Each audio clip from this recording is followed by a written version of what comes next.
नमस्कार।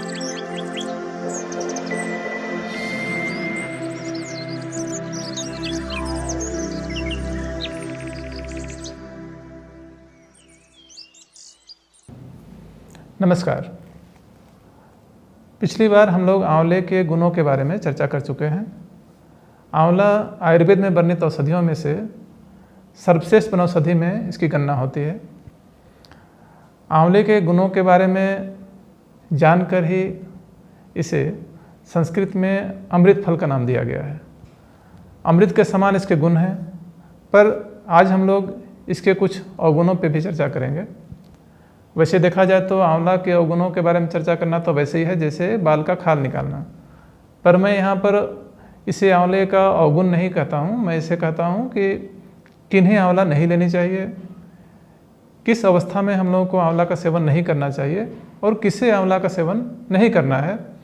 तो अगर इन बातों का हम लोग यहाँ पर ध्यान न दें, सिर्फ उसके लाभ को ही ध्यान में रखते हुए अगर इसका सेवन करें तो मेरे अनुसार ये पूरी तरह से सही नहीं होगा। हम लोगों को जान लेना आवश्यक है कि आंवला हमें किस अवस्था में लेनी है, किसे लेनी है, किसे नहीं लेनी है। इन सब बातों पे चर्चा करना भी आवश्यक हो जाता है, तभी जाके आपको इसका संपूर्ण लाभ प्राप्त हो सकता है। सबसे पहला तो आप देख लें कि अगर आपको आंवले से एलर्जी है या नहीं है। ये तो किसी भी औषधि के साथ में, किसी भी वनौषधि हो या औषधि हो, उसके लिए ज़रूरी है कि आप ये जान लें कि आपके लिए ये एलर्जी का कारक तो नहीं बन रहा है। उसको जानने का उपाय है कि अगर आपको आंवले का सेवन करते साथ ही कुछ खुजली हो रहा हो, लाल लाल दाने आ रहे हैं छोटे छोटे, कुछ रैशेस हो रहे हैं, तो आप समझ जाइए कि ये आंवला आपके लिए सही नहीं है। ऐसी अवस्था में आंवले का सेवन आप बंद कर दें या शुरू ही ना करें। दूसरी बात, अगर आपको हाइपर एसिडिटी की शिकायत हो तो कभी कभी मैंने देखा है कि हाइपर एसिडिटी वाले लोगों को आंवला सूट नहीं करता है। उनको गैस पेट में ज़्यादा बनना स्टार्ट हो जाता है, जिससे उनको असुविधा होती है। दूसरी एक है, अगर आपको कॉन्स्टिपेशन का शिकायत हो, तब भी देखने में आया है कि ये कब्ज को बढ़ा देता है। तो इसीलिए वास्तव में आंवले का सेवन जो है कब्ज के लिए त्रिफला के रूप में किया जाता है। उसमें हर्रे और विभूति की समान मात्रा में होती है। शुद्ध रूप से आंवले का सेवन करना कब्ज वाले व्यक्ति के लिए सही नहीं रहेगा। जैसा मैंने पिछली बार बताया है कि आपको वात, पित्त और कफ तीनों से संबंधित रोगों में समान रूप से ये उपयोगी है, पर मैं अपने अनुभव से यहाँ पर बताना चाहता हूँ कि अगर आपकी प्रकृति पित्त की है तो ऐसी अवस्था में आंवला आपके लिए उतना सही नहीं रहता है जितना कि वात प्रकृति वालों के लिए या कफ प्रकृति वालों के लिए, क्योंकि कभी कभी ये पित्त की मात्रा को और ज़्यादा बढ़ा देता है। तो ऐसे में आपकी परेशानियां बढ़ सकती हैं। तो आप देख लें, अगर आप पित्त प्रकृति वाले व्यक्ति हैं तो आप आंवले का सेवन बहुत अधिक न करें। अगर आपको मधुमेह की शिकायत हो, डायबिटीज़ है, तो उस केस में आप देखें कि इसमें शुगर लेवल कम करने की क्षमता है। तो जब आप अन्य औषधियों के साथ में अगर इसको आप ले रहे हैं, आंवले का सेवन आप शुरू करना चाह रहे हैं या शुरू कर रहे हैं, तो आप बीच बीच में अपना शुगर लेवल चेक कराते रहें, क्योंकि शुगर लेवल इसके सेवन से कम होगा ही होगा। तो ऐसा भी ना हो कि आपका शुगर लेवल बहुत अधिक कम हो गया हो।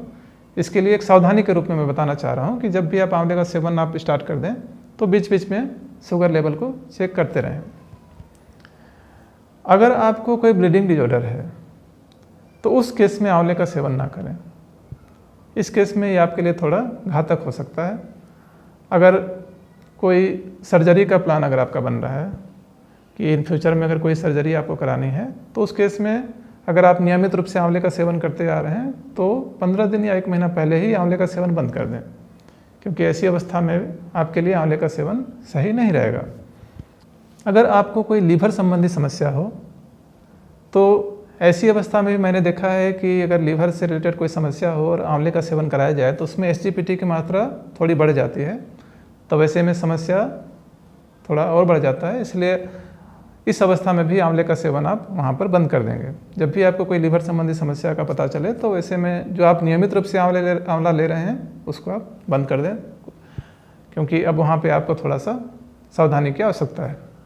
अगर आपको सर्दी की कोई समस्या हो, एलर्जिक रिनाइटिस अगर आपको हो, नाक बह रहा है लंबे समय से, और आप अगर नियमित रूप से आंवले का सेवन करते आते हैं, तो यहाँ पर आपको आंवले का सेवन रोक देना चाहिए, क्योंकि इससे मैंने देखा है कि कई लोगों को वो सर्दी बढ़ जाता है। क्योंकि आंवले का जो प्रकृति है वो शीतल प्रकृति का होता है, तो आपको वहाँ पर सर्दी बढ़ने की संभावना अधिक है। तो अच्छा है कि आप वहाँ पर आंवले का सेवन रोक दें। अगर नहीं, अगर आपको उसको कंटिन्यू लेने का ही मन है, तो आप उसको शीतल जल के स्थान पे गर्म जल से इसका सेवन करें। ठंडा जल ना लें, गर्म जल का सेवन करें, तो आपको मुझे नहीं लगता है कि किसी तरह की समस्या होगी। इसके अलावा कुछ अन्य औषधियाँ हैं जिसके साथ में आंवले का सेवन सही नहीं माना गया है, जैसे कि अदरक के साथ में आंवले का सेवन सही नहीं माना गया है, इसलिए अदरक के साथ आंवले का सेवन ना करें। आजकल मार्केट में बहुत सारा जूस आ रहा है जिसमें आप देखेंगे कि आंवला एलोवेरा का जूस, आंवला एलोवेरा गिलोय का जूस, या फिर आंवला गिलोय का जूस, इस तरह का बहुत सारा जूस मार्केट में आ रहा है। वहाँ पर एक सावधानी रखने की आवश्यकता है। आंवले के साथ में गिलोय का उपयोग आयुर्वेद में सही नहीं माना गया है, इससे कुछ परेशानियाँ हो सकती हैं, इसीलिए आंवले को शुद्ध रूप से लें, वही ज़्यादा श्रेयस्कर होगा। इसके अलावा आंवले के सेवन में किसी तरह की परेशानी नहीं है, आप इसे लगातार नियमित रूप से सेवन कर सकते हैं। जैसा मैंने पिछली बार बताया है कि आंवले का चूर्ण अगर आप लेना चाहें तो 5 ग्राम चूर्ण नॉर्मल पानी से सुबह खाली पेट में आप इसको ले सकते हैं। अगर आप जूस के रूप में ले रहे हैं तो आप 10 ml जूस इसका नियमित रूप से सुबह 1 गिलास पानी में मिक्स करके आप इसको लीजिए। ये आपके स्वास्थ्य के लिए बहुत ही फायदेमंद होगा। आप इसका सेवन नियमित रूप से कर सकते हैं। मुझे लगता है कि इन सब जानकारियों के बाद में अब आपको आंवले का सेवन करने में किसी तरह की कोई समस्या नहीं होगी। फिर भी अगर आपको कोई क्वेरी हो तो मुझे कमेंट बॉक्स में लिखें, मैं आपको इसका उत्तर अवश्य दूंगा। धन्यवाद।